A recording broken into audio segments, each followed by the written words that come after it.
Hello everyone and welcome back to Yoshi's Woolly World on the Nintendo Wii U. I am One Wild Sheep yet again, and today, ladies and gentlemen, we're going to be continuing on with a bit more of World 1 of the game. And what we've actually got now is access to Treetop Yoshi, and every time we unlock a new Yoshi in this game, I'm going to be switching off to show him off, or maybe switch off to a different Yoshi. Basically, I'm going to be switching Yoshis every single stage, so we're not looking at the same old green fella. We'll be looking at completely new characters every time we reach a new stage, which is all well and good. But next stage we're going to is the Sponge Cave. Time to do some spelunking, ladies and gentlemen. It's time to do some major exploration. And what you notice now is whenever we access a stage, we now have a menu that allows us to get power-ups. And that's the major use of what the beads are for. Because now, every now and then, we're going to start unlocking power-ups. We're going to start gaining abilities as we progress through. And we can equip those power-ups using the beads. For example, we can make yarn balls bigger. Or we could stop ourselves from dying instantaneously as we fall into bottomless pits, which is all absolutely fantastic. You know what I mean, ladies and gentlemen? But anyway, for this stage in particular, our major gimmick is to be using these Chomp Rocks. If anyone's played Yoshi's Island on the Super Nintendo, you will recognize these Chomp Blocks. Oh, wait, are they Chomp Blocks? Or yeah, I think they're called Chomp Rocks. Chomp Rocks, not Chomp Blocks. Ugh. Having a bit of a tongue fart, if you will. But basically, you need to push them across to break down barriers, break down hallways, crush enemies. And it's going to be quite a couple of puzzles involving these chomp things, what can I say? But the major part of this stage is it's an underground level, and honestly I love the theme song in the background of the underground stages. It's very tranquil, it's very calm, which is basically seems to be the theme of this game in terms of music. I just love it. I could put this music on in the background and fall asleep, ladies and gentlemen. I'm telling you that much. But yeah, these are yarn balls when they're big. If you notice, whenever you have bigger yarn balls, you can throw yarn at more things. They last longer, they're more powerful, and all around they're really useful. I don't always use the large yarn balls that much, however, because, well, even though you have a lot more, they're a lot bigger, they're a lot easier to aim and hit things with, they can screw you up a lot in a lot of puzzle-based areas, like this one for example. Because we need to make sure we don't destroy all of this rock that's in our way, because otherwise, well, we won't be able to jump up here, you know, ladies and gentlemen. So just be a bit careful when destroying a lot of the stuff in the area so you don't go too nuts and destroy a potential way to unlock collectibles such as this stamp. Yay. Yay. Seriously, the stamps are useless. The stamps in this game, they are there. And for those of you who don't know, what they unlock are actual stamps that you can use when you're posting things to Miiverse. Now, for the most part, I never use Miiverse, ladies and gentlemen. It's a thing. It's a decent feature, I suppose, but I never really use it. But for those of people who do use it, and trust me, there are a lot of people who love Miiverse and use it all the time. Hey, having the stamps is a good idea, you know, just to spruce up your posts a little bit, because they're basically pre-drawn drawings and stuff that you can just chuck in. Basically, those of you who may not know, Miiverse is basically this online message board thing that's built into the Wii U. It's kind of neat, actually. Kind of neat. Maybe I'll show off the Miiverse functionality in a later video. It depends. It all depends. But yeah, having the giant yarn balls in this particular stage, I always find it very useful because you can just clear away a hell of a lot of rubbish that's in your pathway, stopping you from collecting plenty of yarn balls like this one by here, so yay. And it kind of looks like those yarn balls have smiley faces now that I look at them. I don't know if that's intentional. More than likely, everything else in this game is cute beyond belief, so it would shock me if that's not intentional. But yeah, that's what I mean with using the massive yarn balls. It clears away a hell of a lot of goo, a hell of a lot of rubbish that's in the way. So, I don't know. But seriously, I love the underground stages in this game. They're really calm, and it's kind of strange because I'm not usually the biggest fan of underground stages in like Mario or any other platformer, just because I don't know why actually. I think the aesthetics just tend to bore me, but nah, I enjoy it. I have fun with this. What can I say? Now there are a couple of hidden cloud things you can also whack while you're going around this area, so just pay attention to your surroundings, and like I said, you're gonna find yourself jumping around everywhere like an absolute madman, just trying to get all the clouds to spawn, get all the collectibles ready. Although this was a very easy power-up to get. You know, a lot of the power-ups in this game, you know, not power-ups, all the collectibles in this game, if you know what you're doing, you can pretty much find them on your first run without a guide. But it can take some time, you know, folks. Basically, it's down to you and how you play a game. This game's difficulty is entirely decided by you as well, because you can just go through a stage easy peasy lemon squeezy just by running straight to the end, but you know, if you add a little bit of challenge by looking all your way, collecting and exploring, then that's down to you. And I like that sort of mentality with games as difficult as you make it. And actually, there was a review on this game on GameSpot, and to be fair, that was like the worst review I have ever seen in all my life. Because basically, they claimed that the game was bad because it had good control, which was one of the most ridiculous things I've ever heard. Among other things, they also claimed that the game wasn't too good because, well, the reviewer didn't like the idea that you control your own difficulty. Like, for some reason, the reviewer feels that the game should have a set difficulty, and no, I like the way they did it with this game, because then newbies can get into the game just fine, but there's always the extra bit of challenge if expert players or people well versed in platformers want to have a quick gamble and have a look around, you know? But I digress. Anyways, time to abuse physics! Yeah, if you throw your eggs on like walls, you can actually manipulate. Well, obviously you can bounce the eggs. I was calling them eggs because the old Yoshi games. Yarn balls. If you throw yarn balls on the walls, you can manipulate them by bouncing them off the walls. Obviously, you should know that. It's very simple enough. But anyway, this one's a deceptive one to find. Just jump into the wall by here.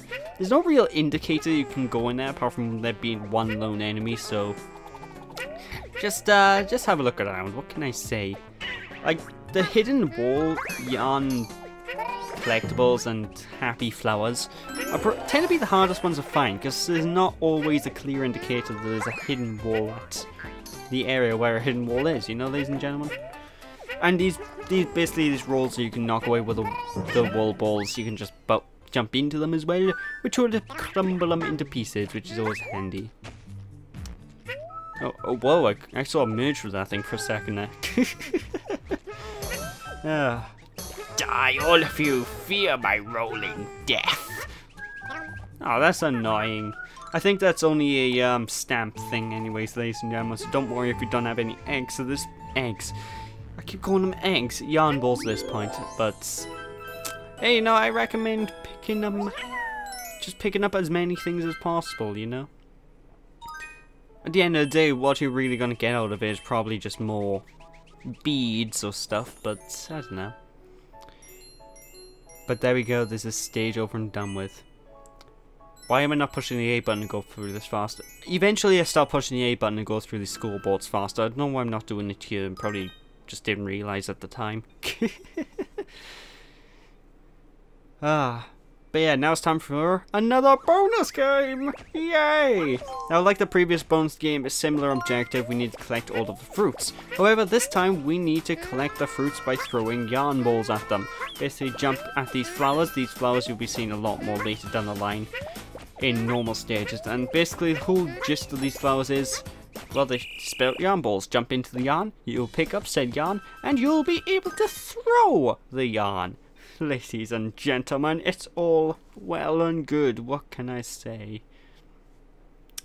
I have to say as well, I do love these amiibo things. Basically, those pictures that pop up on the loan screens, those are really not amiibo things. Those are Miiverse posts. If you have internet connection, they'll pop up all the time. If you don't have an internet connection, I don't know what pops up. But Nintendo usually tries to make these pre-made ones sometimes that chucks them in the background, so there is that. But we have access to Circus Yoshi! I'm gonna put a smile on your face. And with that, now we have access to the first tower stage. Every 4th or so level in a world, or at least the halfway point of a world, will be a fortress. Our fortress will include a boss, and we'll be able to progress through just fine. What can I say? Although this isn't too difficult, ladies and gentlemen, do not fret if you are scared of the big bad bosses, because Big Montgomery, as the boss is known as, will you go out with me? That's a good pun. I like that. But yeah, Big Montgomery is not a difficult boss in the slightest. I'll explain more about him as we go through the game. But hey, Monty Moles are back, ladies and gentlemen. If anyone's played the Super Mario World games or earlier Yoshi games, you'll know these guys, and I love the moles. The mole enemies I've always had a soft spot for. I particularly prefer the big Monty moles with sunglasses, just because I don't know, I like those guys. They look cool. They look cool. It's like if a mole was in the Matrix, then you'd get a Monty mole. But I digress. Anyway, watch out for these spike balls. They're going to be your biggest threat during the course of this stage, because you'll find the spike balls are a really big hitbox. So you can be running along and you could swear you're in the right place to not get hurt, but you know, it's very easy to get clipped by the spike ball, lose a bit of health, and when you get hit, folks, even though you have a lot of HP in terms of actual points, you will lose HP at a large amount. If you get hit, you know, you usually lose like 3 to 4 HP per hit. And that's whether you get hit by a spike ball or an enemy, so just pay a bit of attention to that, ladies and gentlemen. Obviously, the little wheel of hearts around Yoshi is the health.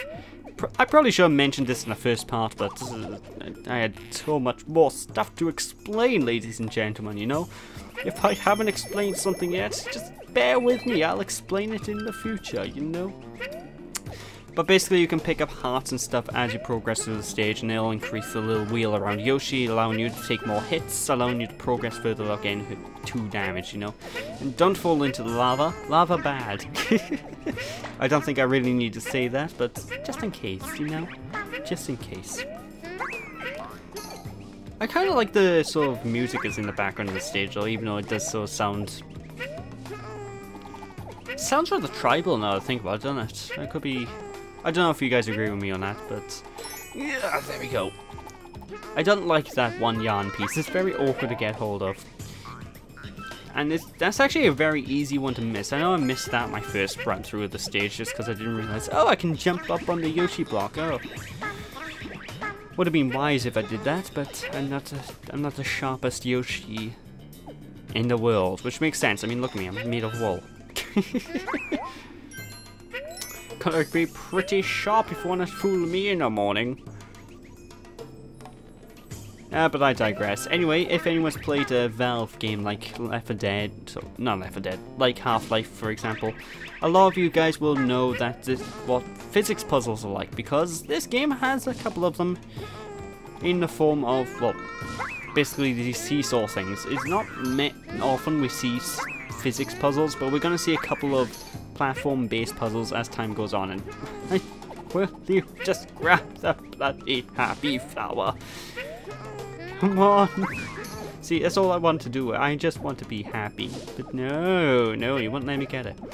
Now, if you might be wondering why I'm not jumping straight up. Well, that's why I'm not jumping straight up using the jumpy block, because the jumpy block sends you 10 miles in the air, and it's basically impossible to get to this alcove without, well, jumping miles up. But fortunately, if you're good enough with your yarn throwing, you should be able to reach just fine.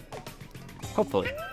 Anyway, whenever you reach these sort of giant rectangular things made of yarn, they work kind of like the rectangular platforms in like well, basically any Mario game, any platform that's made of like a cog or something. You just jump on it and it will slowly rotate around, which will be pushing you off the edge. Just continuously jump and you should be able to make it just fine. But like I said, your biggest threat here is these spike balls. They will come out of nowhere, they will hurt you, and you just need to be patient, really. Don't get too over enthusiastic with the jump button. Don't get too enthusiastic with everything else. Like, the worst thing you can possibly do in this game is just freak out, because when you freak out, you'll find yourself jumping a lot more. You'll find yourself in a real sort of mentality, so... And it can mess you up, especially in some of the later stages, because I know, like, way at the end of World 1, there's this one stage that I played, and I had a bit of an issue getting through the stage, just because I panicked a little bit, and I was like, no! But hey, it's still World 1, folks. This isn't going to be the hardest part just yet. Anyway, what you saw me do was make a little platformer, and it did cause me a backtrack a little bit, but it's no big deal. It's only a short stage. And the stages in this game, they might take about 10 minutes per, 10 minutes to complete each, give or take, but for the most part, they're pretty cool, they're pretty fun. And as far as World 1's concerned, it isn't that hard a world, folks. It's still beginning, it's still teaching you the main ropes, but... One thing I will have to say is this game actually starts off on a more difficult note than, say, Mario 3D World, which I find really peculiar, because Mario 3D World can get quite tricky, especially towards the end of the game. Well, by that I mean the final level. But yeah, this game starts off harder than Mario 3D World, ladies and gentlemen. So if you thought that game didn't have enough challenge and you think this game is going to be the same, no, this game has more challenge, trust me. Might have infinite lives, but that's not an indicator. Of course, obviously it's still an easy game. It's not the hardest ever. Also, that's a very easy thing to miss. You're gonna want to be hitting that cloud because extra health is a good thing, folks. I love the animations too of Yoshi. Like, one thing I haven't really mentioned yet is the way Yoshi's feet turn into like whirly wheels and stuff like that as he moves along. I don't know, it's so adorable. I love it. I love it. And it especially works whenever you use the Sonic amiibo with Yoshi, because then, well, you're effectively playing a Sonic game, because it brings back the whole whirly feet animation that Sonic used to have back in the day. I don't like collecting that one yarn ball thing, because I just find it really awkward to collect with the way these spike balls move. And again, like I said, the spike balls, I find personally they have a bigger hitbox than you'd expect, so it can be quite tricksy things to tricksy things to maneuver around, so just be a bit careful. What can I say? Oh, I love this music. No, honestly, like I said, I really do love the soundtrack of this game. It's just got this, especially in the stage, it's got this sort of noise to it, which kind of reminds me of, if anyone's played Rayman 2, like there was one of the pirate theme songs in that game. It has a similar tune to this one. But anyway, from time to time you'll see me pause the game, and that's usually me just checking to see if I have everything, because once you reach the big red door, then it's a boss fight time, ladies and gentlemen. So let's see how, what's the big deal is with this big Montgomery. I'm sure he isn't much of a big problem to sort out. Is that you, Yoshi, baby? You can, okay, fine, I want voice act then.